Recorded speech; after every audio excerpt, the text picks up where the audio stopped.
Breaking news చూస్తున్నాం. రాజమండ్రిలో తన అత్తవారి వేధింపులపై బాధితురాలు యాండ్రపు విజయదేవి సంచలన ఆరోపణలు చేశారు. ఎక్సైజ్ ఎస్ఐగా పనిచేస్తున్న తన భర్తకు మరో మహిళతో వివాహం జరిపించేందుకు అత్త చంద్రకళ కుట్ర పన్నుతోందని ఆవేదన వ్యక్తం చేశారు. ఆస్తి కోసమే తనను మోసం చేసి వివాహం చేసుకున్నారని, ప్రస్తుతం తనను భర్త నుంచి విడగొట్టేందుకు వేధిస్తున్నారని పేర్కొన్నారు.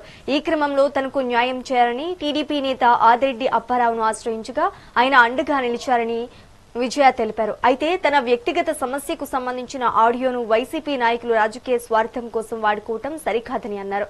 తనకు తన భర్తతో కలిసి ఉండేలా న్యాయం చేయాలని వేడుకున్నారు.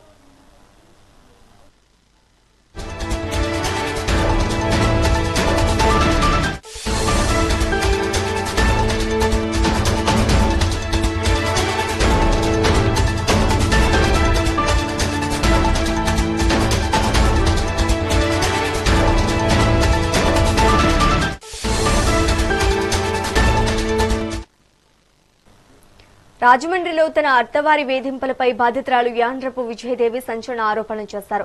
ఎక్సైజ్ ఎస్ఐగా పనిచేస్తున్న తన భర్తకు మరో మహిళతో వివాహం జరిపించేందుకు అత్త చంద్రకళ కుట్ర పన్నుతోందని ఆవేదన వ్యక్తం చేశారు.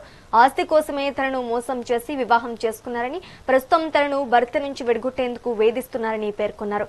ఈ క్రమంలో తనకు న్యాయం చేయాలని టీడీపీ నేత ఆదిరెడ్డి అప్పారావును ఆశ్రయించగా ఆయన అండగా నిలిచారని విజయదేవి తెలిపారు.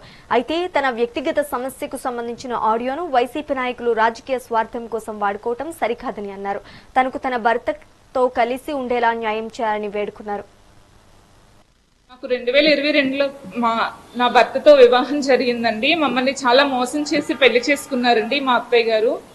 ఇప్పుడు ఏదైతే ఆడియో ఆదిరెడ్డి అప్పారావు గారు మాట్లాడి వైరల్ అవుతుందో, యాక్చువల్గా అసలు నేను ఇక్కడ ఇలా ప్రాణాలతో నించుని మీ అందరికి నిజం చెప్పడానికే నేను ఇక్కడికి వచ్చానండి. ఎందుకంటే నేను ఇలా ప్రాణాలతో ఉన్నానంటే దానికి కారణం ఆదిరెడ్డి అప్పారావు గారేనండి. ఎందుకంటే మేము చాలా పరువే ప్రాణంగా అనుకున్న ఫ్యామిలీ అండి మాది. నేను చాలా నరకం అనుభవించాను మా అత్తగారితో. ఆవిడ ఎలాంటి కారణం లేకుండా నాకు నా భర్తకి విడాకులు ఇవ్వాలని చూస్తున్నారండి. ఈ వ్యక్తి జాన్ మార్మూడి అని ఈ వ్యక్తితో మా అత్తగారు ఇల్లీగల్ రిలేషన్ పెట్టుకున్నారండి. ఆ ఇల్లీగల్ రిలేషన్ పెట్టుకుని ఆవిడ నన్ను నా భర్తని విడదీయడానికి ఎన్ని కుట్రలు చేయాలో అన్నీ చేశారండి.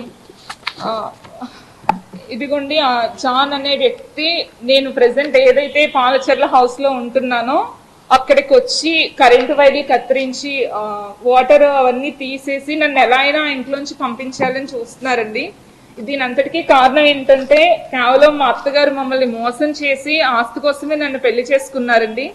ప్రస్తుతం ఈవిడ నా భర్త ఎక్సైజ్ డిపార్ట్మెంట్ లో ఎస్ఐగా చేస్తున్నారండి. ఆయనతో పాటు పనిచేసే ఇంకొక అమ్మాయి, ఆ అమ్మాయి పేరు రమాదేవి అండి. ఆ అమ్మాయితో చేతులు కలిపి నా భర్తని నన్ను విడదీయడం కోసం ఆ అమ్మాయి దగ్గర ప్రతి నెల డబ్బులు తీసుకుని, ఇవన్నీ ఆ అమ్మాయి ట్రాన్సాక్షన్స్ అండి. ఆ అమ్మాయి దగ్గర డబ్బులు తీసుకుని నా భర్తని నన్ను దూరం చేయాలని చూస్తున్నారండి. నాకు 2022లో నా భర్తతో వివాహం జరిగిందండి. మమ్మల్ని చాలా మోసం చేసి పెళ్లి